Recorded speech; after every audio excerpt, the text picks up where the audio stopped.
আমি মাহাদি গ্রাফিক গার্ডেনে আপনাকে স্বাগতম।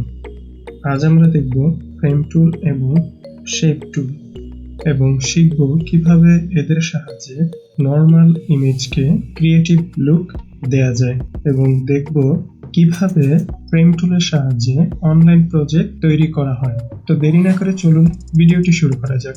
প্রথমে আমরা নেব ফ্রেম টুল। নরমালি সিলেকশন করার মতো মাউসের লেফট বাটন ক্লিক ও ড্র্যাগ করে ফ্রেম ক্রিয়েট করতে পারি। এখন আমরা দেখতে পাবো নতুন একটি লেয়ার ও লেয়ারটিতে একটি ফ্রেম প্যানেল তৈরি হয়েছে। ফ্রেমের পাশে থাকা খালি অংশে আমরা একটি ছবি বসাবো। ছবি ওপেন করে অথবা ডেস্কটপ থেকে ইমেজ নিয়ে নতুন ফ্রেমটির মধ্যে রেখে দেব। তাহলেই দেখতে পাবো ছবিটি ফ্রেমের মধ্যে চলে এসেছে। ছবিটিকে বড় ছোট করার জন্য লেয়ারের উপর থাকা ছবিটির উপর ক্লিক করতে হবে। এরপর Ctrl+T প্রেস করার মাধ্যমে ছবিটিকে ছোট অথবা বড় করে নেওয়া যাবে, অথবা আমরা চাইলে ছবিটির মধ্যে ক্লিক করে সরাতে পারবো। কিন্তু যদি আমরা চাই ফ্রেমটিকে সরাতে অথবা বড় করতে, সেক্ষেত্রে লেয়ারে থাকা ফ্রেমের উপর ক্লিক করব। ক্লিক করলে এমন একটি সাদা বর্ডার দেখতে পাবো। যখন যার উপর ক্লিক করব তার উপর বক্সটি চলে আসবে। ফ্রেমটিকে সিলেক্ট করার পর ফ্রেমের উপর মাউস এনে বড় অথবা ছোট করতে পারবো। এবং আমরা যদি চাই আরো কিছু ফ্রেম অ্যাড করতে, সেক্ষেত্রে আবারও একটি ফ্রেম তৈরি করে সেখানে ইমেজ দিতে হবে। এখন যদি আমরা চাই কিছু স্ট্রেট লাইন বরাবর ফ্রেমগুলি ক্রিয়েট করতে, সেক্ষেত্রে আমাদের Ctrl+R প্রেস করার সাথে সাথে রুলার দেখতে পাবো এবং রুলারে ক্লিক করে ড্র্যাগ করে লাইন ক্রিয়েট করতে পারবো। একইভাবে উপর থেকেও রুলার নিতে পারবো। চাইলে মুভ টুল দিয়ে রুলার সরাতে পারবো। ঠিক এভাবে একইভাবে রুলারে ক্লিক করে ইমেজের বাইরে নিয়ে গেলে রুলারটি চলে যাবে। এভাবে প্রয়োজন মতো আমরা আমাদের প্রজেক্ট তৈরি করে নিতে পারি। এরপর ফ্রেম টুল থেকে আমরা আমাদের ফ্রেম পরিবর্তন করে নিতে পারি।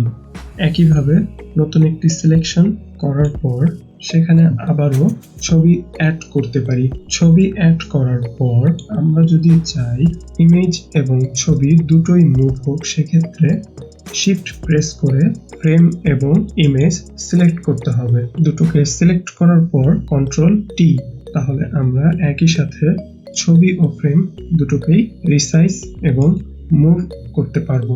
দেন ওকে। এই ছিল ফ্রেম টুলের বেসিক নিয়ম। এখন আমরা দেখব বিভিন্ন প্রকার শেপ টুলে আসার পর রেক্টাঙ্গুলার শেপ টুল, রাউন্ডেড শেপ টুল, এলিপ্টিক্যাল শেপ টুল, ট্রায়াঙ্গেল শেপ টুল, বিভিন্ন প্রকার শেপ টুল নিয়ে কাজ করতে পারি। প্রথমে আমরা দেখব রেক্টাঙ্গুলার শেপ টুল। সিলেকশন করার মতো এখানেও আমরা একটি সিলেকশন করব, সেই সাথে একটি প্রপার্টিজ প্যানেলও দেখতে পাবো এবং লেয়ারে নতুন একটি শেপ ক্রিয়েট হবে এবং শেপের সাথে একটি শেপ আইকন দেয়া থাকবে। প্রপার্টিজ থেকে আমরা হাইট, ওয়েট অথবা ডানে বামে নিতে পারবো। এজন্য মাউসের লেফট বাটন ক্লিক করে ডানে অথবা বামে মুভ করার সাহায্যে বড় অথবা ছোট, কিংবা X দিয়ে ডানে অথবা বামে ও Y দিয়ে উপরে অথবা নিচে মুভ করতে পারি।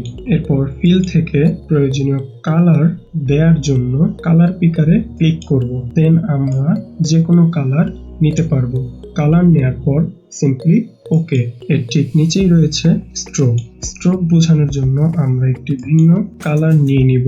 দেন স্ট্রোকের সাইজ বড় ছোট করার জন্য এখানে ক্লিক করে বড় অথবা ছোট করতে পারবো এবং স্ট্রোকের স্টাইল দেওয়ার জন্য এখানে ক্লিক করব। কাজগুলো আমরা উপরের টুলবার থেকেও করে নিতে পারি। এরপর দেখব স্ট্রোক পজিশন। যখনই আমি সেন্টার পজিশনে আনবো, তখন স্ট্রোকটি অর্ধেক শেপের বাহিরে এবং অর্ধেক শেপের ভেতরে থাকবে, আর যখনই স্ট্রোকটি আউটসাইড করে দেব, তখন স্ট্রোকটি সম্পূর্ণ শেপের বাহিরে চলে যাবে এবং এর পাশেই রয়েছে স্ট্রোক লাইন ক্যাপ। এখান থেকে আমরা রাউন্ড অথবা স্কোয়ার ক্যাপ হিসেবে স্ট্রোক লাইন বেছে নিতে পারি। এরপর আছে শেপের কর্নার, অর্থাৎ এই চারটি শেপের 4 কর্নার। এর যে কোনো একটি কর্নার ড্র্যাগ করার মাধ্যমে আমরা শেপটির কর্নার রাউন্ড আকারে নিয়ে আসতে পারি। ঠিক এভাবে এবং বামে থাকা চেনে ক্লিক করে যে কোনো একটি কর্নার পরিবর্তন করতে পারি। এবং সর্বশেষ রয়েছে শেপ অ্যাড, সাবট্রাক্ট, ইন্টারসেক্ট ইত্যাদি। এগুলো দিয়ে সিলেকশনের মতোই কাজ করা যায়। একইভাবে অন্য শেপগুলি দিয়ে কাজ করা যাবে। তো এখন আমরা দেখব পলিগন টুল। পলিগন শেপ দিয়ে পঞ্চভুজ আকৃতির শেপ তৈরি করতে পারবো। তবে এখানে ইম্পর্টেন্ট একটা জিনিস হলো এর সাইড।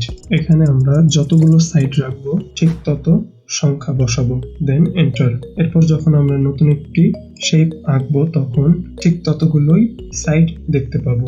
সঠিকভাবে শেপ নেয়ার জন্য শিফট প্রেস করে দেন ড্র্যাগ করব, অথবা নরমালি সিলেকশন করে ইচ্ছে মতো আকার দিতে পারবো। এবার আমরা দেখব কাস্টম শেপ টুল। প্রথমে শেপে গিয়ে আমরা আমাদের পছন্দ মতো শেপ সিলেক্ট করব, দেন শিফট প্রেস করে শেপটি ড্র করব। তো এবার যদি আমরা চাই এই শেপটি ফ্রেম হিসেবে কাজ করুক, তাহলে আমাদের শেপটিকে ফ্রেমে কনভার্ট করতে হবে। এজন্য শেপ লেয়ারে এসে রাইট ক্লিক করে কনভার্ট টু ফ্রেম ক্লিক করতে হবে, দেন এর একটি নাম দিতে হবে। নাম দেওয়ার পর জাস্ট ওকে। দেখুন এটা একটা ফ্রেম হয়ে গিয়েছে। এখন চাইলে ঠিক আগের মতো ছবি এনে ফ্রেমে বসাতে পারি। এখন যদি আমরা চাই ফ্রেম অথবা ছবি ডিলিট করতে, সেক্ষেত্রে লেয়ারে রাইট বাটন ক্লিক করে ডিলিট ফ্রেম। এখন যদি আমরা ফ্রেম এন্ড কন্টেন্টস ক্লিক করি তাহলে ছবি এবং ফ্রেম দুটোই ডিলিট হবে। কিন্তু আমরা যদি ফ্রেম অনলিতে ক্লিক করি তাহলে শুধুমাত্র ফ্রেমটি ডিলিট হবে, এবং যদি আমরা চাই শুধুমাত্র ছবিটি ডিলিট হোক, সেক্ষেত্রে ফ্রেম লেয়ারের ইমেজটিকে ধরে ডিলিট করতে পারবো। এবার আমরা দেখব কিভাবে এমন একটি ছবি তৈরি করা যায়। প্রথমে কাস্টম শেপ থেকে একটি শেপ নেওয়া যাক। শেপ সিলেক্ট করার পর শিফট প্রেস করে শেপটি নিয়ে নেব। শেপটিকে বড় ছোট করার জন্য কন্ট্রোল টি, দেন মুভ। এরপর লেয়ারের রাইট বাটন ক্লিক করে কনভার্ট টু ফ্রেম, দেন এর একটি নাম দিয়ে দিতে হবে। এরপর ডেস্কটপ থেকে আমরা একটি ইমেজ ফ্রেমের মধ্যে রাখবো। রাখার পর ছবিটি সিলেক্ট করে কন্ট্রোল টি এর মাধ্যমে ছোট বড় করে নিতে পারবো। একইভাবে শেপ থেকে আরো একটি শেপ সিলেক্ট করব, দেন শিফট প্রেস করে ড্র করব। একইভাবে এই শেপ লেয়ারটিকে কনভার্ট টু ফ্রেম করব, দেন এর একটি নাম দিয়ে ওকে করব।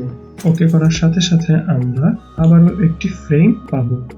দেন এই শেপের মধ্যে একটি ইমেজ অ্যাড করব। অ্যাড করার পর ফ্রেম লেয়ারের ইমেজটিকে সিলেক্ট করে দেন কন্ট্রোল টি। তাহলে ছবিটিকে প্রয়োজন অনুযায়ী বড় অথবা ছোট করে কাজ করা যাবে। আর এভাবেই আমরা আমাদের শেপকে ফ্রেমে কনভার্ট করে নর্মাল ইমেজকে প্রফেশনাল লুক দিতে পারি। তো আজকের ভিডিওটি এ পর্যন্তই।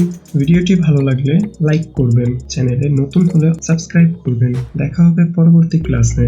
সে পর্যন্ত ভালো থাকুন, সুস্থ থাকুন। আল্লাহ হাফেজ।